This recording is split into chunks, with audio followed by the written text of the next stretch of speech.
Welcome to Seeking the Overlap, the podcast where we're creating a more connected world, one conversation at a time. I'm connection strategist, professional friend maker, and your host, Baily Hancock. What if everything you thought you knew about friendship was wrong? We grew up thinking friendship should just happen, effortlessly, naturally, but as adults, we very quickly realize that it is not that simple. Why does making and maintaining friendships feel so much harder now? And more importantly, how can we navigate the shifts in our relationships without feeling like we're failing at being a good friend? That is exactly what we're diving in today with my guest, Anna Goldfarb, a journalist, author, and bona fide friendship expert. Anna has spent years researching and writing about the mechanics of modern friendship, and she lays it all out in her book, Modern Friendship: How to Nurture Our Most Valued Connections. If you've ever felt like you're the only one struggling to keep up with friends, wondering why they don't reach out, or questioning whether a friendship is still worth the effort, this episode is absolutely for you and me. Stick around because we're about to rethink everything we thought we knew about friendship. Hello, Anna. Welcome to Seeking the Overlap. Oh, thank you for having me. I'm excited to be here. I'm so excited to talk to you because friendship comes up constantly, not just in my work, but in my life, because I'm a human with friends. And my title is professional friend maker. So friendship comes up a lot in my world. And I'm just so excited to talk to you because you literally wrote a whole book on friendship. And friendship feels like arguably one of the most important things about being alive. And I imagine writing a book on it, you'd concur. So really excited to chat with you today. But before we get into it, before we talk to you as a professional friend expert, I want to know a little bit more about who Anna is as a person. So I have a segment called 3 Truths, No Lies. And I'm going to ask you 3 questions and share as much or as little as you want to share about these questions. Good to go? Yeah, let's do it. Okay. What is one thing on your bucket list that you have checked off and one thing that you haven't checked off yet that you're hoping to do so within the next decade? Oh, wow. On my bucket list, really, it's so cheesy, but writing this book about friendship and feeling like I have something different to say, new to say to the friendship world. That was my biggest dream and my biggest goal of what can I say, what can I add to the conversation? And I feel like I got to do that. Something I really want to do is stay in France for a few weeks and just vibe. Oh, yes. Just I've gotten to go a little bit in the past year, which is, just is I didn't anticipate that happening, but I ended up going to France a little bit, and I just loved it there. And to get to hang out, have wine, cheese, all the pharmacies, that just sounds like heaven. So I'm hoping at some point take like 2 or 3 weeks and just hang out in the south of France. Doesn't that sound like a dream? I'm there. Just name a time and place. Give me the address. I'll be right Let's there with go. you. Yeah. That is my dream. I think about it like when you're stuck in traffic and your mind starts wandering. I'm like, You go to the that's south where of I am. France. That's Yeah. that's where you can find me. Okay, next question. What's a book, movie, or TV show that you've read or watched multiple times? Apollo 13 is one of my favorite movies. If it's on, I will stop everything and watch it. I'm a huge space nerd. I went to space camp when I was younger, and I've just always loved space. Okay, final question. What is the last rabbit hole you've wandered down? Oh my gosh, perimenopause. We I can feel like talk it's about all that, right? over all of my every All over my Reddit. Like all my subreddits are like, lady, you're in your 40s. That's Right. the tenor of all of my internet searching. Yeah, my algorithm is definitely like, hey, you're turning 40 this year. We've got something you need to talk about and think about, which I'm so grateful. Aren't you grateful that it's so readily available? Yeah. And it just feels like I've entered this society that I didn't even know existed. Right. And there's all this information about hormones. And I'm like, whoa. It's a staggering amount of information that I'm now taking in. Well, if you could just do some note taking for me and just pass me the sheet behind you once you take the test, then I would happily read your crib notes on perimenopause. Well, thank you for playing 3 Truths, No Lies. I feel like I definitely know you a little bit better. Okay, so let's get into friendship. I don't remember learning to swim. I just have always swam, right? I feel like friendships are one of those things where it's like you don't learn how to do friendship. You don't learn how to make friends, especially as a child. It just sort of happens organically, or so it seems. And obviously, as you age, it definitely feels harder and harder because you have less of those obvious places to just organically meet people. You're more self conscious, you're in your head, you've got other things going on. So, of all of the friendship research that you've Hmm. done, what would you say is the most challenging component of friendship as a whole for adults? What do you hear over and over from people? I think the biggest problem people have is that they expected their friends to reach out to them more.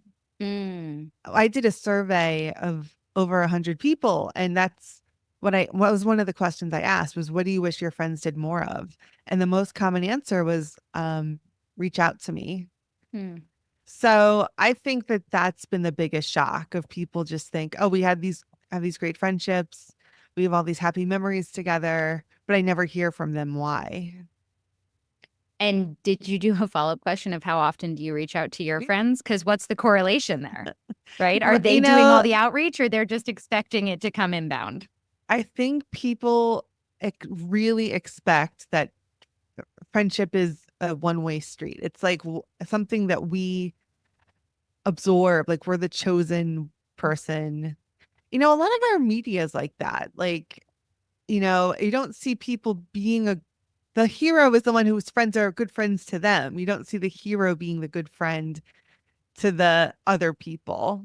Mm, Well, I'm trying to think of how to say that. Like, a lot of our friendship models are here's a surprise party for like I want my friends to throw a surprise party for me. Like that's true friendship. What they do for me. It's not who do you throw a surprise party for? Who would you want to plan that for?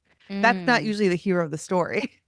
Right, that main character energy idea of, Yes, like, yes. "You're That's my yes. supporting cast members, Yes. and And what yes. have you done for Yes. me?" Like, What friendship have you is a done thing for you me? receive as opposed to a thing you Yes. do. I think that is deeply ingrained in our media, in our models. A lot of TV shows show friendship monogamy, where you basically just have the same set of friends forever. Mm, So it feels very odd to not have that modeled in your own life. You're like, well, I just moved to Newtown. I have no friends. I can't go to the Central Perk with the people that have known me since high school. Like it's just very different than what reality looks like for a lot of people. it's so interesting. It almost feels like our cultural, content, by nature, it needs things to be structured, there needs to be a cast of characters, there needs to be storylines. But art, life definitely imitates art. And maybe there's something there around the fact that we are centered in our experience. And so friendship does feel like something other people do for us. But isn't that the problem with everything in our culture, right? It's so individualistic. It's so what's in it for me? Like how am I gonna Transactional. benefit? Yeah, Yes. it's I mean, on earth do we do about that? That's not I friendship mean, based, but I feel like th- that's the problem with connection as a whole is people are too I individualistic. way too individualistic, and so much of our life is set up for our convenience. What Right. do I want for dinner? I'll order it. What do I want to buy and what do I want to watch right now? Like everything's tailored to us, and friendship is such a wildly different relationship where we have to worry about other people. What are their preferences? What are their limitations? And it's really jarring to shift from that. I think that modern life has made it so jarring to switch from what do I need for my comfort? What do I feel like? What do I want to, what's my self care in the moment Mm, to, oh, wait, I have to care about someone else's needs and preferences and financial, emotional limits. Like, oh, that's not fun. None of yeah, that's it's fun. It's a lot of negotiation. And so much of our life we tried to create as frictionless as possible. You mm, set up auto ship for my special cat food, but I make everything so frictionless. And I think it makes other humans look enhanced friction because they are not, it's just a very different kind of thing. you're so right. And friendship, I think maybe people also have it wrong that they think friendship is only meant to enhance their lives when I would argue, being now 40, the last Mm. decade for sure, I've had many friendship breakups, many, way more than I would have ever thought, and with people I would have never thought. And I've gone in and out of feeling sad and guilty and then mad and all the feelings, right? Around why those happened and did they need to break up and, all of those things. And at the end of the day, I think what I've come to is the breakup of those relationships in and of itself, that experience of detachment, whether it was a slow fade or a breakup, that contained so much growth potential for me and so Mm. many reflection moments where I could really say, like, am I the bad guy here? And some of those, yes, the answer was, yeah, objectively, if an outside person was looking in, I'm the bad guy. And having to even sit in the discomfort of that was really impactful in my life. And so, is there a reframe you think we need to have around the purpose of friendships? We need a reframe. I think part of it is a lot of us, like you sort of said at the start of the podcast, is we don't have any experience with this. We've never done this before. We have to do trial and error when we're children. We don't Mm, know what friendship looks like. And a lot of us have never managed all these different connections we've amassed from all different parts of our life. We've never had any experience juggling them. I mean, individually, we don't have experience, and collectively, culturally, we don't have any historical experience of managing a social network, anything like the ones that we have now. Like my grandmother was married at 18. She never went to college. She lived in the same town her whole life. When you compare that with her granddaughter's life, who's lived in three major cities, attended multiple schools, it's just our the connections that she had to keep up are so much smaller than the ones that a modern person is more likely to have. I'm more likely to have friends with people of different backgrounds, different races, different gender identities, different sexual orientations. Those are culturally new friendships for most people to have. We do not have a collective social memory of, well, here's how you handle being friends with an ex-boyfriend. Like, hmm, that's just not something that's such a modern invention. totally. Normally people, normally my mom was married at 21, like the women are getting married later in life, and we're having different kinds of friendships that we have to negotiate. And it's not our fault that we don't know how to manage these things perfectly. Right. Um, our friendships look different, so different from our parents even. Like, did your mom ever have a best guy friend that she, No. had to negotiate with and had to figure it out when her guy friend got into a romantic relationship, and how did their friendship move forward? Like, I think what struck me most about learning about modern friendship is just how we're like pioneers in friendship, Mm, you guys. This is historically new to have so many different people from your life that only share common history with you, not with each other. So God, that's so that is true. different. It is very different.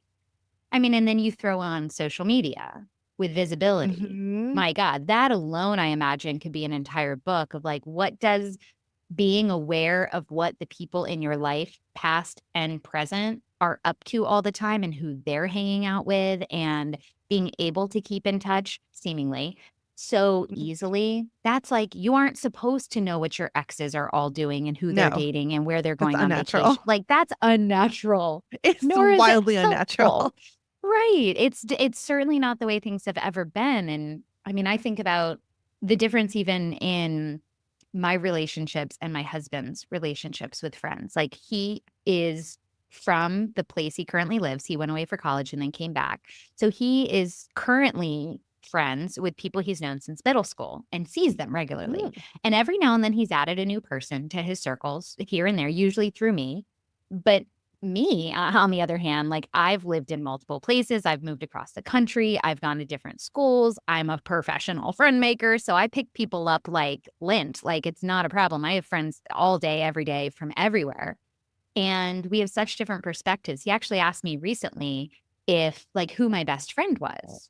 And I said, well, I don't have a one. I have different best friends for different things that like bring me different things or provide different things or like play different roles. And he said, he was like, "Oh, that's kind of sad." I was like, "I think it's the opposite. I think I'm so lucky that I have a friend for every need almost, right? And I am a different friend to different people in different ways, right?" So I just think it's so fascinating that even within the same generation, you can have such different perspectives on friend. He's also very anti-social media. So that probably helps his Mm. friend circle type, right? Like he's very insular with his friends. I'm very aware and online all the time. So I just have this like massive community of people from across the globe, and I am up on Mm. what they're all doing. So it's just so interesting. My God, the modern element of not living in your hometown your entire life, getting married later, Mhm. possibly getting multiple divorces, which is much more common nowadays, moving all over the place, like having different circles, and then being super aware of what everybody's still doing. It does feel like, my God, how does one manage that? That's what we're feeling. It's true. I mean, that's the irony that we're in a loneliness epidemic I when know. there's never been more connection. It's It's like, what's very going messed on up. here? And I think the loneliness epidemic is because we see all these people that we know on social media, just around in our culture. We have so many people that we know, but we don't have a entity that's helping us maintain these connections. We have to do it ourselves. And I really think people just sort of think like, does anyone care? Yeah. Does, you have so many friends, it's so hard to keep up with them all. And then it's so easy to think, well, does anyone even care? Yeah. And for your people like your husband, they're not questioning, do I matter? Does my friend care? Like they already know who their friends are. They're not trying to keep up with all these different people who, are all in different parts of the country. You don't know when you're going to see them again, even a lot of our friends. Right. So Right. Yeah, it's it's just super very different. interesting. Like planning a wedding with him was wild because that guest list, one of us, it was very complicated, me. The Yeah. other, him, it was very straightforward. He knew who his groomsmen were the moment we got Yeah. engaged. There was no, debate. With me, I was like, "Oh God." I mean, I Yeah. have people that are my best friends from high school who Sure. I love, but who are not actively part of my life day to day. Do I choose them over the people that I see constantly and who are Yeah. arguably gonna be a bigger part of this wedding because of proximity? And, like, I actually 2 of those friendship breakups Mm. were due to them not being bridesmaids in my wedding, which to me said everything I needed to know about the strength of the relationship. I was like, "Okay, if you needed to be Huh. in my MySpace top 8 to know that you were a close friend of mine, then were you?" But, yeah, I mean, it's complicated. It's so emotional too because Yeah. we, I think, look at our friendships as a reflection of ourselves, like we talked about at the beginning. And Hmm. if people are mad at us or if they don't think we're being a good friend, it can feel like an attack on our moral character, on our Absolutely. personality. Yeah. And it feels like a betrayal. Like you should know me. Yeah. And this Right. is what you think. Like it's just so fraught. Friendships are really complicated. And I'm learning more about the gender differences. I didn't get to Mm, get too deeply into my book. Um, but what I learned is that in midlife, men want more independence from their friends. interesting. Um, they want they don't want to be judged or criticized. They want their friends to like think that they're cool. And women want more interdependence. They want to be more involved in their friends' lives. They want to share what's really going on. They want to be vulnerable. They want to know the real deal. So it's been interesting even seeing how the what friendship means to different genders too. Not everyone's alike, and even those are generalizations, but even within the same gender, not everyone regards their friendships in the same way. So that's been interesting too. Like women tend to do this, men tend to do that, but at the same time, you know, everyone has their own experience. Yeah, of course. When I had those friendship breakups or fadeaways, and I identified that likely from the outside looking in, I was the bad guy. What Mm, happened in those circumstances for me to come to that conclusion was I did not uphold mm, my end of the friendship bargain. So in one of the mm, circumstances, the friend was going through a hard time. I had a newborn At that time, my mom was going through chemo for breast cancer. This was 2021, so we're still very much in the middle Mhm. of the pandemic. And she felt let down by my lack of attention to her during this hard time in her life. And on my end, I was like, look, I got a lot going on here. Like I can't be a perfect friend right now. And she wanted me to get on the phone with her and talk this out, and I couldn't do it. I was just like, no, I just can't. Can we just text, because I want to text when I can, when I have the mental space. And so it kind of fell apart because I literally wouldn't get on the phone with her. And when I was explaining the breakup to another friend, I was like, I know it seems like all I needed to do was get on the phone. And I just didn't want to. I just couldn't do it. I didn't want to and couldn't do it. And, with more time now, it's been 3 extra years, like, I actually don't feel guilty about it. I feel like that was the headspace emotionally, mentally, physically that I was in at the time, and I have other friends who were, of course, going through hard times at the same time too, that did not fault me for that and were like, "Yeah, of course, we'll be fine."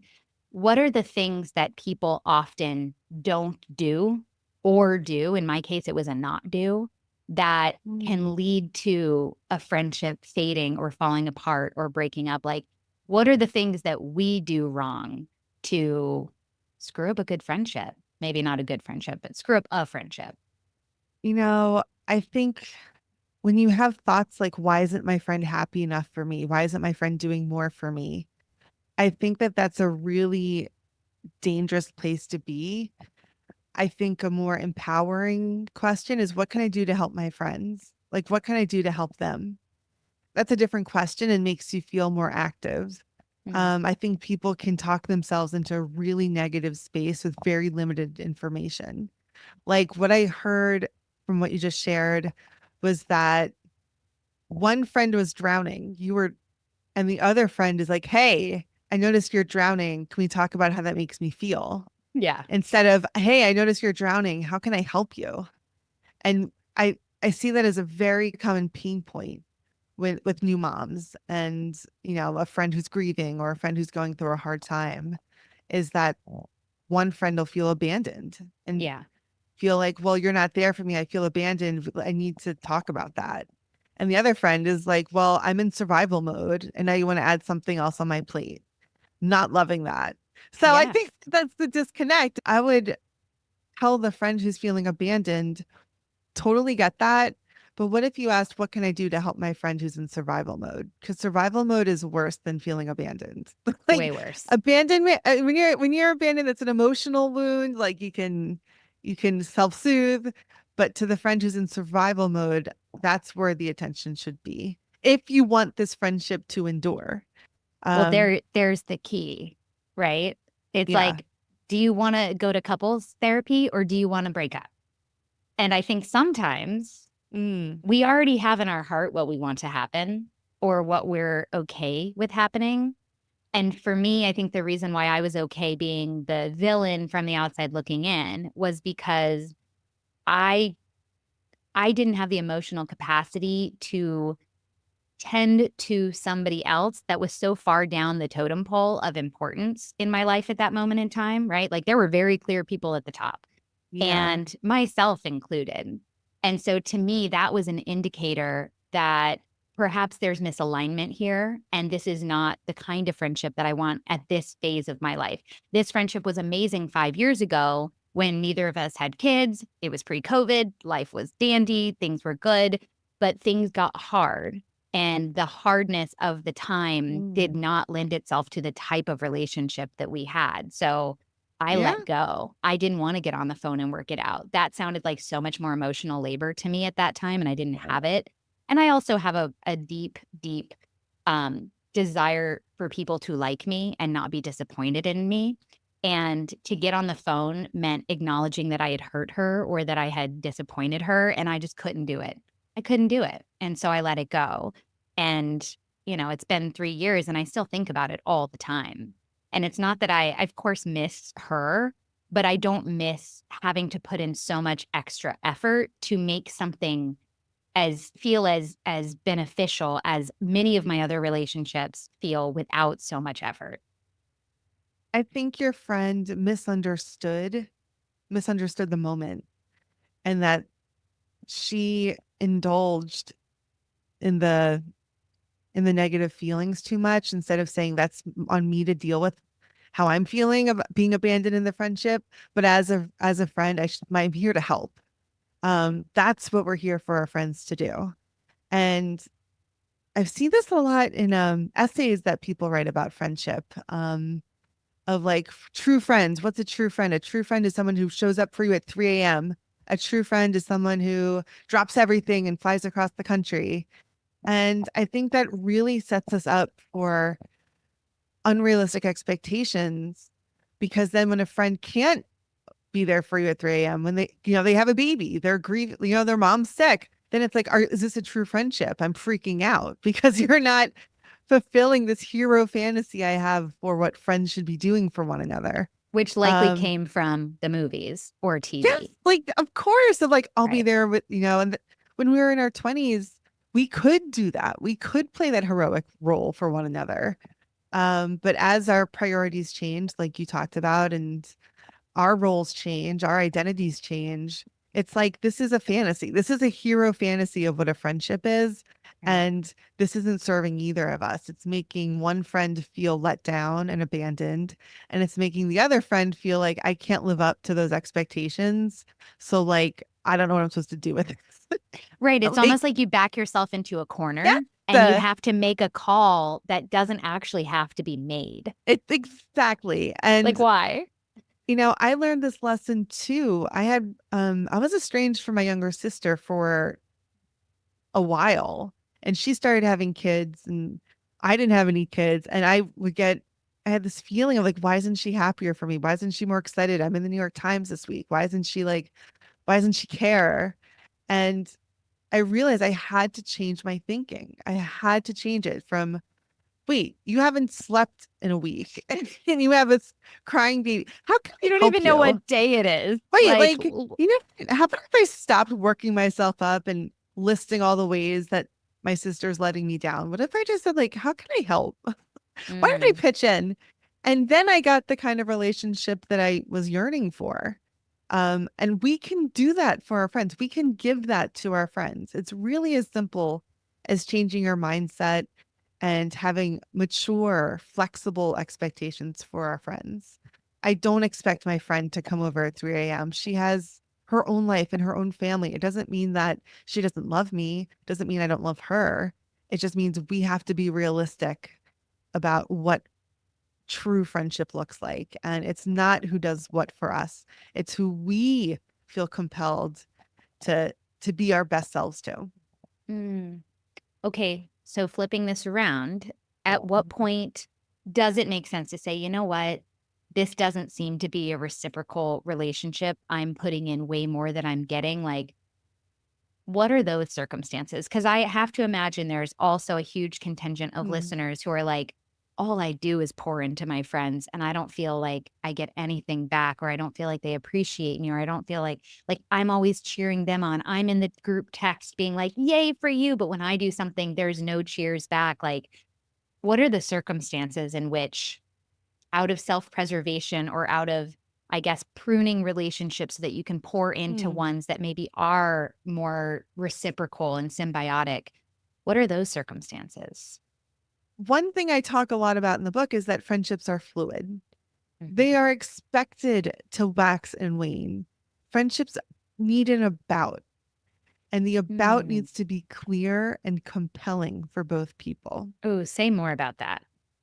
That is the biggest thing I learned about modern friendships is that every friendship needs a reason to happen. Mm. There's two kinds of friendships. There's memorial and there's active. And memorial friendships are those ones where there's such deep affection, there's long history, but there's not really a reason to keep the friendship active. Like Just maybe longevity, just right? like you just are fond of one another. Yeah. But there's not a real reason to keep in touch. And of course, active friendships are the ones we see in our life all the time. And those are the ones that have an about, a clear and compelling about. We're in the same yoga class. We work together. We both are same hikers. They Like, have an overlap. That's what yes, that there's is. exactly. It's an That's their overlap. overlap. Okay. Their They overlap on the need an Venn overlap. diagram. That's their about. Oh, I love that. And the about needs to be compelling to both people. So like what's compelling? Career could be compelling, hobbies and passions, backgrounds, like, oh, we're both in Germany and we both speak English. Let's be friends. Like it can be all sorts of things. Um, so that's the most important thing to know about friendships is every friendship needs an about. It speaks to intentionality. Yes. Intentionality of not only forming and nurturing, but maintaining a friendship. If you don't have a reason, an about, an overlap, then it's like you're perpetually having to tread water almost. And it's like, well, okay, what actually are we doing here? Right. And Yes. maybe that's where a lot of the imbalance probably comes from in friendship is Yes. like, if I'm in it for this reason and you have no idea that that's my about, then you're not going to hold the same weight of this relationship that I am. That's such a cool way to think about friendship. It gives it so much more weight. Yes. And abouts can change, be outdated, or be absent. They can change all the time. Like, oh, well, we met in, school, but then we both realized we're both Jewish and we got involved with our synagogue. Who knows? Abouts change all the time. An outdated about is one, oh, we went to camp together. Well, how often do you want to talk about camp? Like every four Right. years? Like, Right. okay, so you could always negotiate a new about. You can say, hey, I want to spend more time with you. What are you interested in? What do you want to be doing with your time? Like, how can I help? Do you want to go for a walking club? Do you want to learn chess? Whatever. So once you learn the importance of an about, it's not as personal when friends take a step back or aren't as in touch as much because it's like, well, what's our about? Oh, we don't Mm-hmm. have one.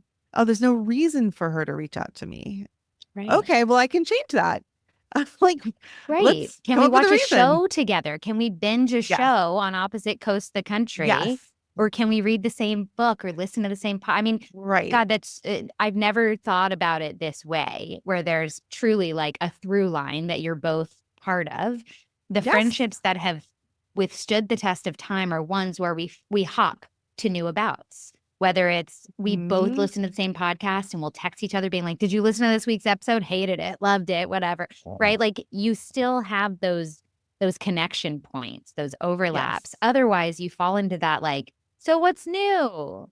Yeah, and you're like, there's no about. How am I going to catch you up on everything? Like, what's the Yeah, context for this? Yeah. and listen, we're not bad friends. Like, we're not bad friends with each other. I'm not an ogre because I'm not reaching out to my best friend from sixth grade every 3 months. It's more, we don't have a reason to be in touch. It doesn't mean we don't love one another. It doesn't mean Right. if something really crazy happened, I wouldn't make an effort, perhaps, but day to day, there's no reason to be in touch, and that's okay. That's so interesting because I think those probably fall into the category of friends that when you get on the phone, it's like no time has passed, Hmm. but you're likely not getting on the phone regularly or texting regularly because there is no about anymore. Beyond, Yes. we've known each other for a long time. We had a great time in 2010 together for a whole year. We were super tight, but now our lives are different. Our overlap is smaller. I think that feels like such a relief and Yeah. so oh my God, like it does. It feels like a permission slip to not have to maintain constant contact with everybody you Yes. care about in your life, Yes. unless It's you decide, hey, I really want this to be a thing. I want you to be in my MySpace top 8 still, even though we are so long from middle school where we first connected. Like, let's find a thing. Let's find an Let's find a about. thing. Let's find an about. And I'm telling you, it will make all the difference because our friendship networks have fundamentally changed from just a few generations ago. We have to come up with reasons to keep a friendship active. But it's not horrible. It's just a change. We just have to be aware of the new rules. And this is why when people reach out and they say, oh my gosh, Baily, we should get together. We should get lunch. And you're like, oh, okay. And then it never happens. Mm-hmm. It's because there wasn't a clear and compelling reason to get Yeah. lunch. It's like, well, Bailey, do you want to get lunch so we could talk about podcasting and I'm future literally guests you having want to lunch on get? Friday with a Great. friend who's like, I want to start a podcast. Can we talk about it at lunch? And I'm like, We've got an agenda, folks. And you said yes, and you're going to show up. Yeah. And that's the difference. These strategies are such a small shift, but It's the huge. results Yeah. are going to be like night and day. You will have much better friendships just making those few tweaks of understanding that people need an about to have a friendship active. And we can do that with our invitations. We can explain why we want to get together. We can say, make it easy for the other person to say yes. That's on us. That's the gig. I mean, that's the gig across all relationships, friendship or professional, right? Hmm. Like, give people more context for what you want to get and, potentially give and get in the connection, in the meeting, in the Zoom, in the lunch, in the coffee date, whatever. Like, there's few things that annoy me more than Hmm. when somebody's like, we should catch up. And it's like, about what? About, So I'd we love don't more spend the first information.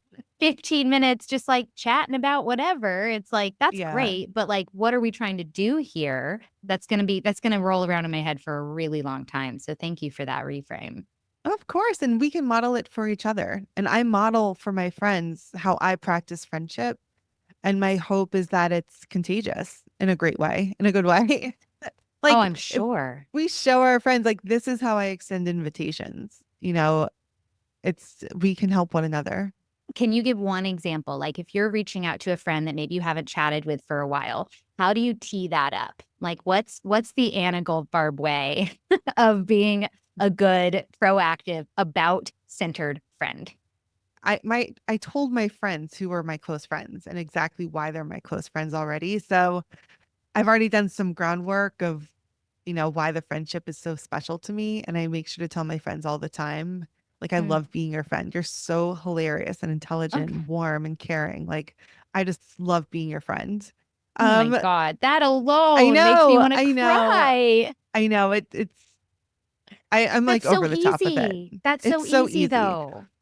So I don't really anymore have an issue. Like, why am I reaching out? Because we talked about our abouts. Like, what do you think our abouts are? What are some future abouts? What are some things we can do together?